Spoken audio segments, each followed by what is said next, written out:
Shara Echud Vaimuna, nous prenons le Perek Yud, la page 174, 9e ligne.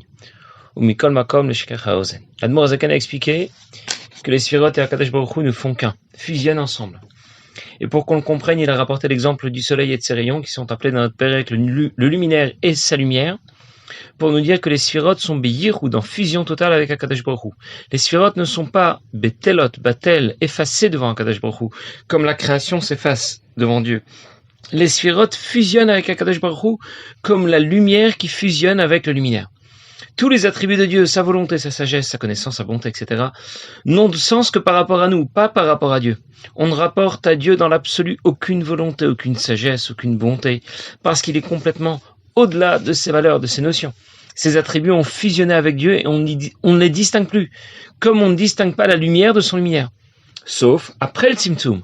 Après le Tzimtzum, l'émanation du divin s'exprimera avec sagesse, avec connaissance, avec bonté ou avec rigueur. Malgré tout, bien que les midot d'Akadosh Baruch Hu sont au-delà de ce qu'on peut saisir, au-delà de ce qu'on ne peut pas saisir, on pourra au moins considérer l'exemple du luminaire et de sa lumière pour comprendre un peu comment les midot d'Akadosh Baruch Hu s'organisent. La lumière du soleil ne porte même pas de nom. Elle ne se distingue pas du soleil. Et de la même manière, les midot d'Akadosh Baruch Hu ne portent dans l'absolu aucun nom. On ne les distingue pas d'Akadosh Baruch Hu, sauf par rapport à nous. Ça veut dire que je ne dis pas qu'au centre du soleil, je vois un petit rayon du soleil qui se promène. Je ne vois que le soleil. Je ne dis pas non plus que je distingue les midot d'Akadosh Baruch Hu. Je ne distingue qu'Akadosh Baruch Hu. Ça veut dire que les midot d'Akadosh Baruch Hu ne sont pas absentes, comme les rayons du soleil qui ne sont pas absents du centre du soleil. Mais je ne les distingue pas. Elles ont totalement fusionné avec Akadosh Baruch Hu. Elles n'ont pas disparu. Mais il n'y a plus maintenant qu'Akadosh Baruch Hu. Comme je ne distingue pas les rayons du soleil au centre du soleil, pas parce que les rayons du soleil auraient disparu. Si le soleil peut éclairer si loin, c'est que les rayons du soleil sont bien là. Mais je ne les distingue plus comme la lumière à l'intérieur du luminaire. Parce que la lumière a fusionné avec le luminaire. Et maintenant, je ne dirais qu'il n'y a plus que le soleil. Mais quand ces midot vont s'exprimer par rapport à la création, quand le divin va s'y manifester avec sagesse, ou il va s'y manifester avec bonté ou avec rigueur, c'est alors que nous pourrons distinguer ces midot, ces attributs. Alors je vais commencer à le lire dans les mots. Ou mikol ma comme shekach haozen, pour qu'on puisse l'entendre, nishma venit bonen mashalor hashemesh amiyuchad, ou batel bimkoroveno ole beshem klal. On va donner l'exemple du soleil, qui est complètement effacé, et que l'on ne distingue plus, à qui on ne donne même pas de nom. On ne donne pas de nom à ce rayon du soleil, à cette lumière du soleil. Il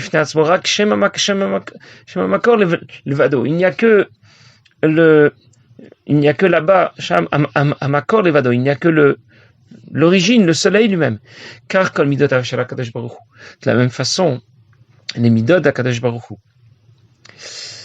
Urtsono vechormato, sa sagesse, sa volonté. On ne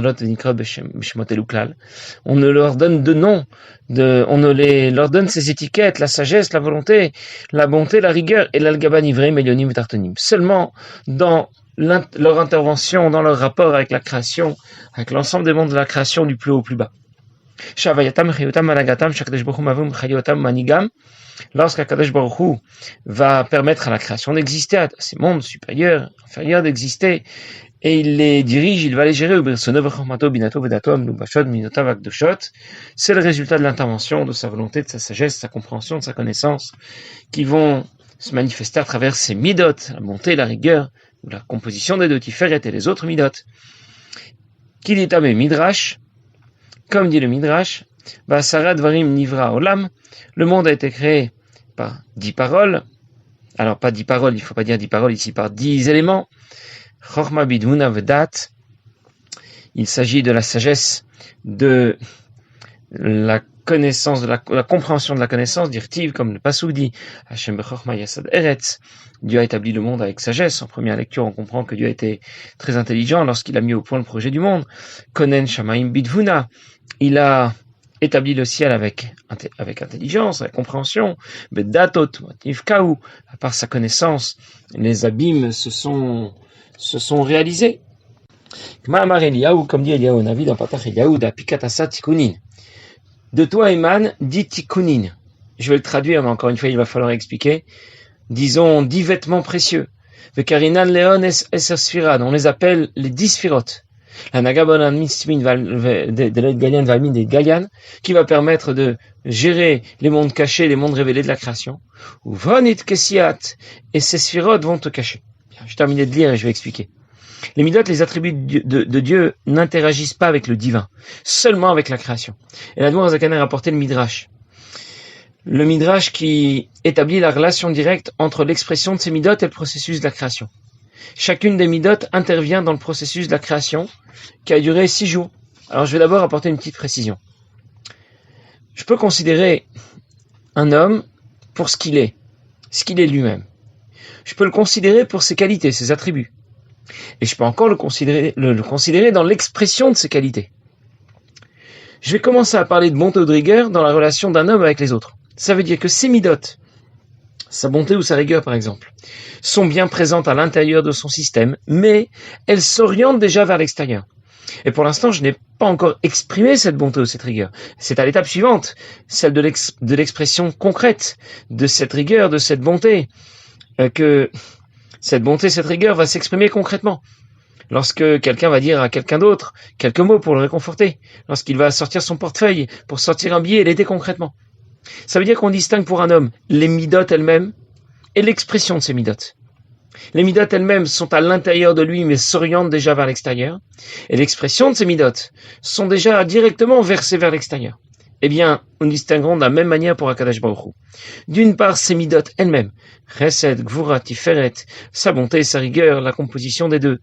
Et c'est ce dont nous parlerons jusqu'à la fin du Perek Yud. Et d'autre part, l'expression de ces midot. L'expression des midot qui engage le processus des 10 paroles, les Asara Mahamarot, et non pas les 10 Dvarim dont parle le Midrash. Les Asara Mahamarot, les 10 paroles par lesquelles le monde a été créé. Et c'est ce dont nous parlerons dans le Perek suivant, dans le Perek Yud Aleph. Alors je reviens maintenant au Midrash qu'a rapporté l'Admor Zaken. Les midot vont intervenir dans le processus de la création. Chesed intervient dans le processus de la création de ce qui va être créé le premier jour. Gvura va intervenir dans le processus de la création le deuxième jour. Bien sûr, sous l'influence directe de Chochma, Bina et Dat, la sagesse, de la compréhension, de la connaissance. En d'autres mots, les 10 sphirotes interviennent dans la création. Ces 10 sphirotes vont intégrer une émanation du divin qui va se révéler à travers les sphirotes, à travers ces sphirotes dans la création. Et plus le divin se révèle dans la création, à travers ces sphirotes, plus il sera caché dans l'intégration de ces sphirotes. Plus il se révèle dans la création, et plus il en sera occulté. Uvhon it kesiat. Les sphirotes sont comparés à des vêtements. C'est à travers ces vêtements que Dieu va apparaître pour les autres. Mais finalement, ces vêtements le cachent lui-même. Comme un soldat ou un pompier. Il va s'habiller avec un uniforme. Il apparaît maintenant comme un soldat, comme un pompier. Mais je ne le vois plus. Lui-même, je ne le vois plus derrière son casque et ses vêtements. De la même manière, quand un Kadosh Baruch Hu apparaît dans la création en tant que créateur, eh bien, en même temps, sa présence va être occultée. Dans cet exemple, les vêtements correspondent donc aux sphirotes. Les sphirotes permettent de révéler l'existence de la création, l'intervention du créateur dans la création, mais en même temps, elles vont occulter la présence de Dieu lui-même. Uvonit kesiat. En d'autres mots, plus la création apparaît, plus le divin se cache. Moins la création apparaît et moins le divin se cache. Ça veut dire que la révélation du divin à travers la création se fait en occultant le divin. Parce que s'il apparaît, la création disparaît. Et l'Admor Zaken va donner plus de détails au sujet de l'intervention des 2 premières midot, Chesed et Gvura, les 2 premiers jours de la création. Al Derech Mashal, je reprends dans les mots. Yom Rishon, par exemple, le premier jour, Mishek Yom Bereshit, des 6 jours de la création, Niglit Midat Chesed. C'est la Midat Chesed qui se révèle, qui est dominante, Klula Mikol Midot Avak Doshot, mais qui n'intervient pas seule, elle intervient en interaction avec les autres midot. Otsonor, Chormato, Binato, Vedato, Mluba, Shinba. Avec l'interaction de la volonté, de la sagesse, de la compréhension, de la connaissance de Dieu. Vravaitao, Mamayir. Ensuite, vient la création de la lumière, par le Mahamar, la parole de Dieu. Yehio, que soit la lumière. Et c'est alors que cette mida va s'exprimer concrètement. Et la lumière va exister, qui va permettre à Adam Rishon de voir d'un bout à l'autre du monde. C'est ce qui correspond à Chesed, je vais en reparler tout de suite. Mais Chesed interagit avec Gvura, avec la rigueur. C'est pour ça que cette lumière n'est pas aussi spirituelle que la lumière d'origine. Elle vient intégrer ce monde. Qui a déjà une certaine limite. Un monde qui est limité. Il y a une distance qu'on parcourrait en 500 ans entre la terre et le ciel, entre un ciel et un autre, entre un ciel et un autre. Il y a un cadre, l'est, l'ouest, le nord et le sud. Bien, que vient de dire l'Admor HaZaken? Le premier jour de la création, c'est la lumière qui a été créée. La lumière qui a une expansion énorme, rapide. On y sent l'expression de la bonté, Midat HaChesed HaKadosh Baruch Hu. Mais Chesed agit en interaction avec les autres Midot. Elle n'agit pas toute seule. Le premier jour de la création, c'est elle qui est dominante. Ça veut dire que la lumière a été créée avec intelligence, mais aussi avec rigueur, pour donner un cadre à cette lumière. Chesed ne peut pas créer toute seule la lumière. Chesed est à l'origine du Mahamar, la parole de Dieu, qui va effectivement créer la lumière. Yehior, que soit la lumière. Même si j'ai pitié de quelqu'un, par exemple, ça ne lui apporte rien. Tant que je n'ai pas sorti un billet de mon portefeuille pour lui donner, ça n'aura rien changé. Et de la même façon, Midat HaChesed ne crée pas la lumière. C'est le Mahamar, Yehi Or, la parole divine qui va suivre, dans laquelle Midat HaChesed va s'intégrer, qui va permettre la création de la lumière. Je reviens au Midrash que rapporte Admor HaZaken. Les Midat interviennent dans le processus de la création. Chesed le premier jour, Gvura comme nous allons voir le deuxième jour. Bien sûr sous l'influence directe de Chochma, Bina et Dat. Mais si le Midrash rapporte que Midat HaChesed intervient le premier jour de la création, le Pasuk dit aussi dans les Tehillim, qu'un jour pour HaKadosh Baruch Hu, c'est comme 1000 ans. Ça veut dire que lorsqu'HaKadosh Baruch Hu intervient dans le cadre du temps, le temps n'a plus exactement la même valeur. L'intervention de chacune des Midot, dont on nous fait la description ici pendant les 6 jours de la création, se décline aussi à une échelle macro, à l'échelle des 6 millénaires. Le premier millénaire, par exemple, est marqué par Midat Chesed. Les gens vivaient très longtemps, ils étaient plus forts, plus puissants, ils avaient beaucoup d'enfants. Le deuxième millénaire est marqué par le Midat de Gvura, par la rigueur. C'est le millénaire du Maboul, du déluge, de la séparation de ceux qui ont voulu construire la tour. Le troisième millénaire est marqué par la Midat de Tiferet. Tiferet, c'est l'harmonie. Le millénaire du don de la Torah. Tiferet, c'est la Midat qui associe Chesed et Gvura, la bonté et la rigueur. Comme le passage qui dit au sujet de la Torah, Mimino Ejdat Lamo, on a associé la Torah à la fois à la droite c'est la main qui donne, qui est associée à Chesed, et au feu, duquel on s'écarte, qui est associé à Gvura, à la rigueur. Le quatrième millénaire est celui qui correspond au quatrième jour. Le quatrième jour ont été créés les luminaires, le soleil et la lune. Le quatrième millénaire, c'est celui des 2 baptêmiques d'Achot, et ainsi de suite. Ça veut dire que l'intervention de chacune des Midot pendant les 6 jours de la création se décline aussi à l'échelle des 6 millénaires. On raconte que Talmai Amelech a demandé aux Chachamim de traduire la Torah. Dans la traduction de la Torah, il y a des pièges, des écueils à éviter, pour éviter les faux sens. Et les Chachamim ne pouvaient pas se concerter pour traduire de la même manière et éviter ces pièges. Dès le premier passouk, il y avait un piège. Breshit bara Elokim, qu'on pourrait traduire par erreur, bien sûr. Il y aurait une entité qui s'appelle Bereshit et qui aurait créé Dieu.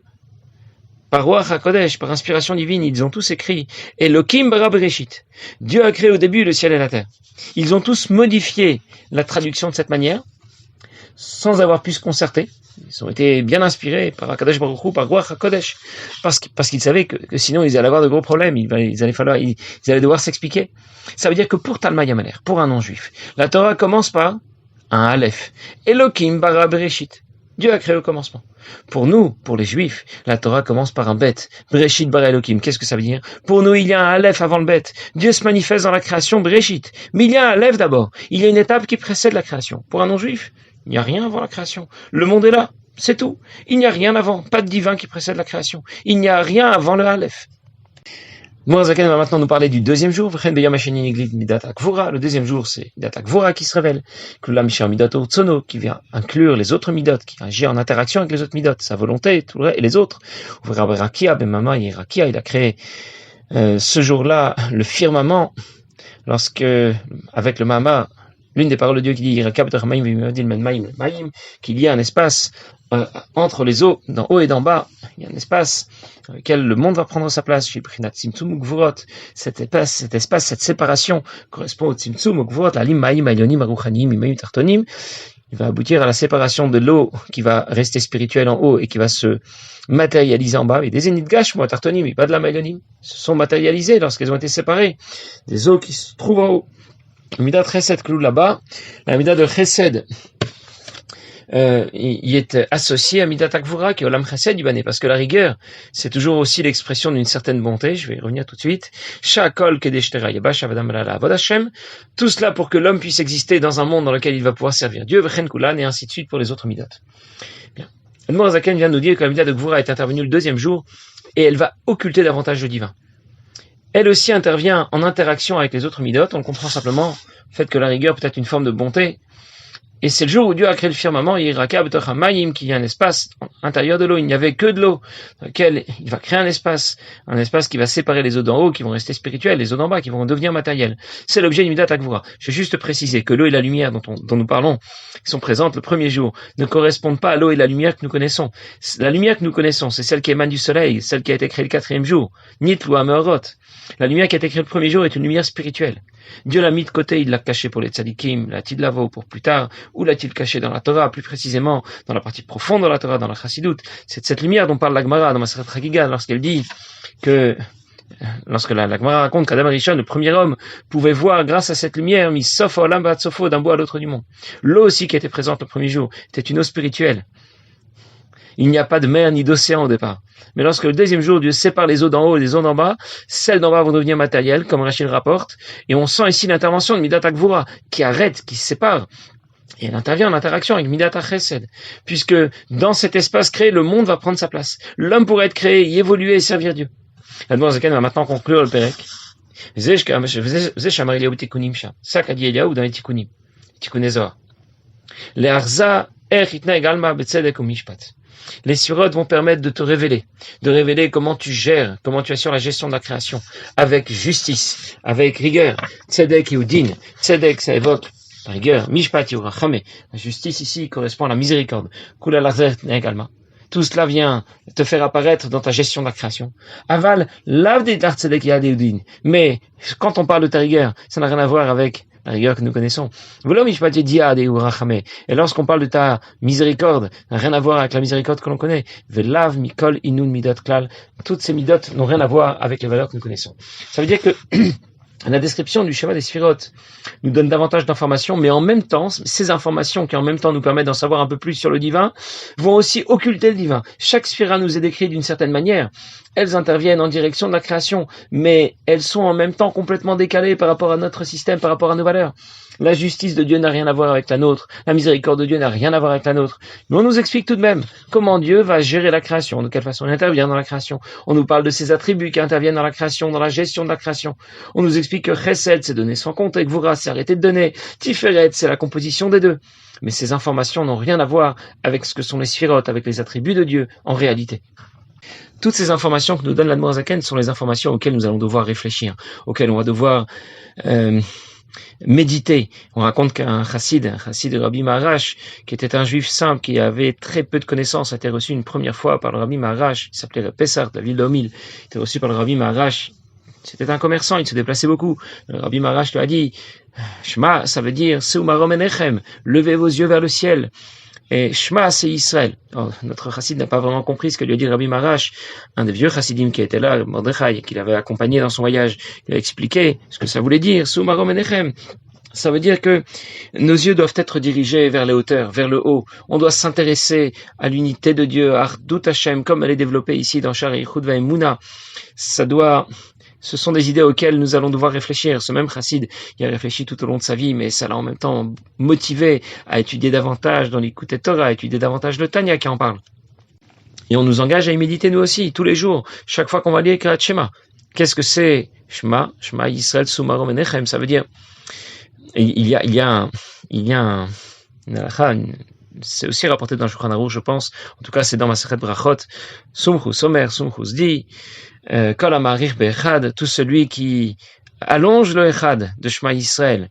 Alors, marichin lo yama ou shnotav, on va lui allonger sa vie et ses jours. Il va avoir une longue vie. Et bien sûr, quand on le comprend simplement, qu'est-ce qu'on comprend? Il faut faire un exercice de diction. Il faut dire echad, il faut allonger le chet, mais attention au dalet, etc. Comme c'est rapporté dans le Shulchan Aruch. En réalité, il y a un mamar du rabbi précédent qui explique Kol hamarich be'echad, il ne s'agit pas de faire un exercice phonétique.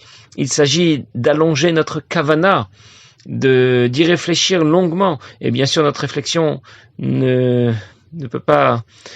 pourra pas aboutir si on regarde simplement en direction des nuages. Nous, notre réflexion doit être guidée. Et c'est pour ça que c'est fondamental d'apprendre ces prakim dans Shar Yichud Va'emuna, même si on n'arrête pas de dire que ça nous dépasse. On n'arrête pas de dire qu'on est complètement décalé dans notre système par rapport à celui d'Akadosh Baruch Hu. Mais malgré tout, c'est dans cette direction que nos yeux doivent être levés. Seumarom enechem. Levez vos yeux vers le haut, il faut s'y intéresser, il faut y méditer. Urumi Barael est considéré la grandeur de Dieu, celle qui intervient dans la création, celle qui est au-delà de la création. Et alors, Shema ou Yisraël, lui a dit le Rabbi Marash, lorsqu'on va y méditer, lorsqu'on va y réfléchir, eh bien c'est là que on va progresser dans notre conscience du divin, dans notre, pas seulement notre conception du divin, mais dans la conscience qu'on aura du divin, de sa présence, ici, là où nous nous trouvons. Passez une bonne journée.